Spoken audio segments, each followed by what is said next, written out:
ओम श्री गणेशाय नमः। ओम नमो भगवते वासुदेवाय। हरे कृष्णा कृष्ण कृष्णा हरे हरे, हरे राम राम राम हरे हरे। तव्हां सभिनी हरि भक्तन खे नमस्ते। प्यारा भक्तों, ही कथा पाण गुरु कृपा सां हासिल करे रहिया आहियूं। श्री गणपति सरस्वती जो दरे ध्यान करियां तो मां भागवत महापुराण जो बयान, जंहिंमें व्यासदेव ऐं सुखदेव जी कयो आहे श्री कृष्ण लीला जो गुणगान। सभई चओ जय भागवतम महापुराण। प्यारा भक्तों, कल कथा में पाण श्रीमद भागवत महापुराण साहिब जे 5 स्कंद जे 17 अध्याय जे पहिरें भाग में ॾिठो हो त श्री सुखदेव जी महाराज राजा परीक्षित खे माता गंगा जी जी महिमा ॿुधाईनि था, जंहिंमें पाण ॾिठो त जंहिं वक़्तु श्री नारायण भगवान 52 अवतार धारण करे राजा बलीअ खां 2 पग कदम ज़मीन जा वरिता हुआ, तंहिं वक़्तु भगवान पंहिंजे 2 कदमनि में 7 लोक हेठियां ऐं 7 लोक मथियां वठी छॾिया हुआ। ऐं जॾहिं श्री ब्रह्मा जी भगवान जा चरण पंहिंजे लोक ॾांहुं ईंदा ॾिठा, तॾहिं उन्हनि जे चरणनि खे पंहिंजे कमंडल जे पाणीअ में धोताऊं, जेको पाणी उन खां पोइ सुमेर पर्वत ते अची किरे थो, जंहिं मां 4 धाराऊं थी वहनि थियूं। जंहिं मां उभरंदे तरफ़ वहंदड़ धारा भारत खंड में अची गंगा जी जे नाले सां सुञाती वञे थी। सभई चओ जय श्री कृष्णा। प्यारा भक्तों, श्री माता गंगा जी जी महिमा जो बयान कंदे श्री सुखदेव जी महाराज राजा परीक्षित खे हिकिड़ी कथा ॿुधाईनि था त जॾहिं शिव जी माता पार्वती समेत गंगा स्नान करण विया थे, तॾहिं माता पार्वती उन्हनि खां गंगा जी महिमा पुछी। तॾहिं शिव जी ॿुधायो त गंगा जी में स्नान करण वास्ते सोच करे जेको माण्हू पंहिंजे घर खां ॿाहिरि निकिरे थो त उते खां वठी गंगा जी ताईं पहुचण ताईं जेके बि कदम हू माण्हू खणे थो, ओतिरनि कदमनि जा 100 अश्वमेध यज्ञ मञिया वेंदा आहिनि ऐं उन्हनि जो फल मिलंदो आहे, ऐं उहे माण्हू देवताउनि जहिड़ा ॾिसण में ईंदा आहिनि। मतलब त उहे तेजवान ऐं प्रतापी थी पवंदा आहिनि। अहिड़ी तरह जॾहिं माता पार्वती ॿुधो, तॾहिं माता पार्वती खे मन में शंका थी। तॾहिं भगवान चयो त हल तोखे सॼो हाल मां अखियुनि सां ॾेखारियां थो। तॾहिं भगवान शिव जी कोरीअ जो रूप धारण करे गंगा जी जे रस्ते ते वेही रहियो ऐं माता पार्वती खे चयईं त तूं अहिड़ी तरह चओ त जेको माण्हू 100 अश्वमेध यज्ञ करे हिते आयो हूंदो, उन जे छुअण सां मुंहिंजे पतीअ जो कोर लही वेंदो ऐं उन कारण आऊं हिते वेठी आहियां। माता पार्वती ठीक ओड़े ही नमूने कयो, लेकिन उते जा माण्हू माता पार्वती जी सुंदरता ॾिसी उन्हनि ते मोहित थी पिया ऐं उन्हनि खे लालच ॾियण लॻा ऐं पाण सां गॾु वठी वञण जी कोशिश करण लॻा। सभई चओ जय श्री कृष्णा।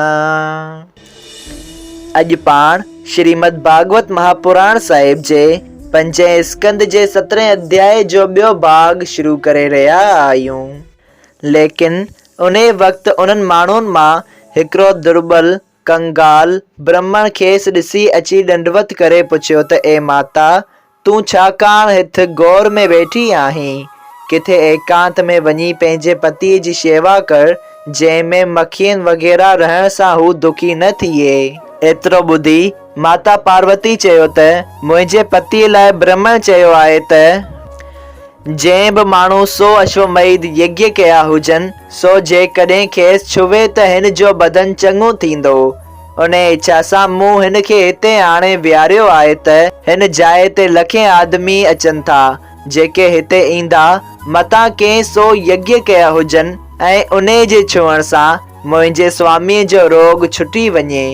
इहा ॻाल्हि ॿुधी हिन ब्राह्मण चयो त ए माता, इहा कहिड़ी वॾी ॻाल्हि आहे? तूं त फ़क़ति सिर्फ़ 100 अश्वमेध यज्ञ करण वारे खे थी ॻोल्हीं, लेकिन मूं त लखे अश्वमेध यज्ञ कया आहिनि। ही ॻाल्हि ॿुधी पार्वती जी वेनती करे चयो त ए महाराज, तॾहिं तव्हां दया करे मुंहिंजे पतीअ खे छुओ त उन्हनि जो कोर लही वञे।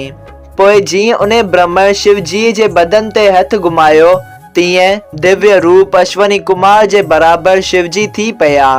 ही हाल ॾिसी पार्वती जी ऐं सभिनी यात्रियुनि खे उन ॻाल्हि जो सिंसो थियो त ही ब्रह्मण सिर्फ़ 30 वरियनि जो ऐं कंगाल आहे। सो अश्वमेध यज्ञ करण ऐं 100 वर्य ऐं घणेई रुपया सोन वग़ैरह ॿियनि राजाउनि खे जीतण जे वास्ते घुर्जनि। सो हिन कहिड़ी तरह 100 अश्वमेध यज्ञ हिन नंढड़ी उम्र में कया हूंदा।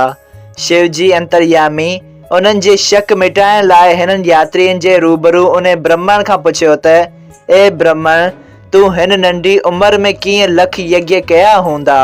तॾहिं उन ब्रह्मण चयो त ॿुधो महाराज, यज्ञ जी रीत ऐं हिन जो फल शास्त्र मूजिब थिए थो। शास्त्रनि में गंगा स्नान जो फल कुझु हिन तरह लिखियल आहे त जेको गंगा स्नान जे करण लाइ पंहिंजे घर खां निकिरे थो तंहिंखे हर हिकु कदम हलण ते 100 अश्वमेध यज्ञनि जो फल मिले थो। सो मां पंहिंजे घर खां हर रोज गंगा स्नान करण लाइ को पंधु कंदो आहियां ऐं 1000 कदम खणी अचां थो। लखनि जो कहिड़ो ॻाणापो आहे, कई करोड़ अश्वमेध यज्ञ मां करे चुको आहियां, उन में अजब कोन्हे। ही ॻाल्हि ॿुधी श्री शिवजी पार्वती जी ऐं ॿियनि यात्रियुनि खे चयो त हे ब्रह्मण सच थो चवे। ईअं चई श्री शिवजी पंहिंजे आस्थान ॾांहुं वियो। रस्ते ते पार्वती जी खे चयाईं त ॾिस, तोखे जेको सिंसो हो सो मुंहिंजे चवण मूजिब फ़क़ति हिन ब्रह्मण खे गंगा स्नान जा फल मिलिया आहिनि, छाकाणि त बाक़ी सभु यात्री माण्हू वेद जे वचननि ते एतबार नथा कनि, तंहिं करे खेनि उहो फल नथो मिलेनि।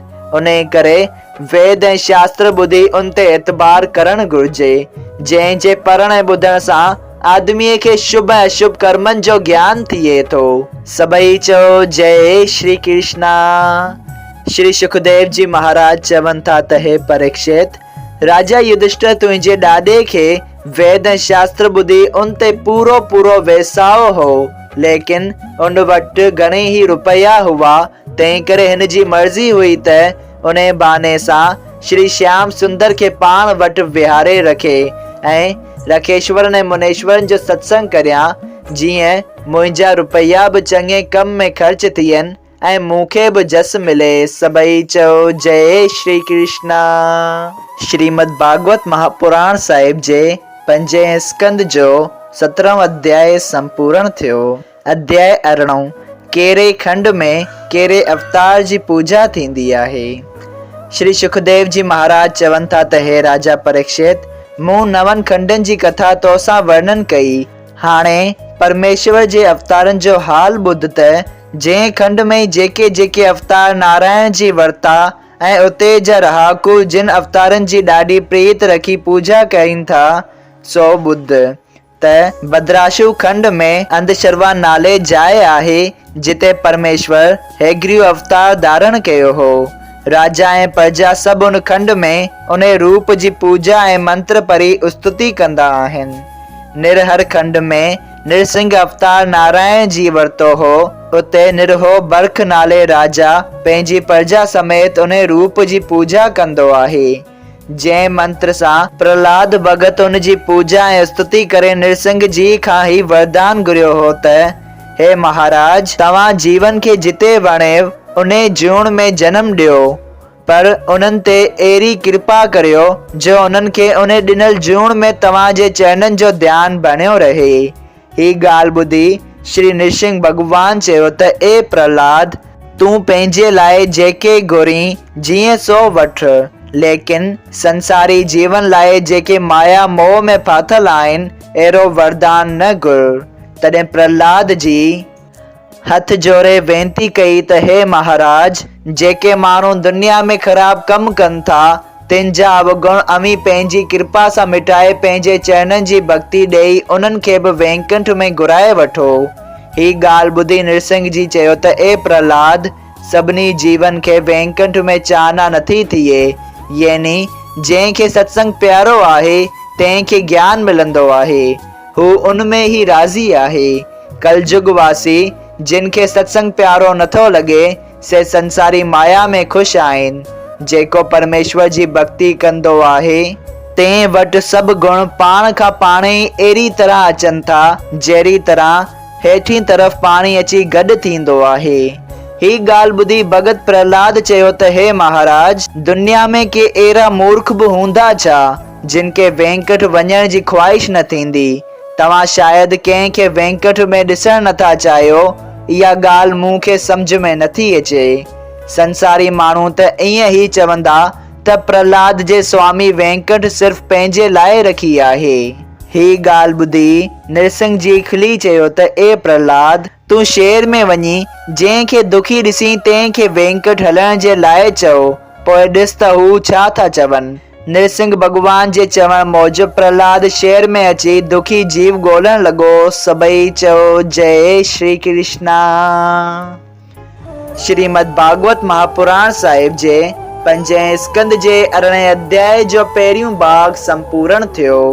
अगर तव्हां सभिनी हरि भक्तन खे हिन कथा मां लाभ हासिल थियो हुजे त कृपया हिन कथा खे ॿियनि हरि भक्तन सां शेयर कजो त उन्हनि जो बि भलो थिए ऐं तव्हांजो बि भलो थिए। सभई चओ जय सिया राम।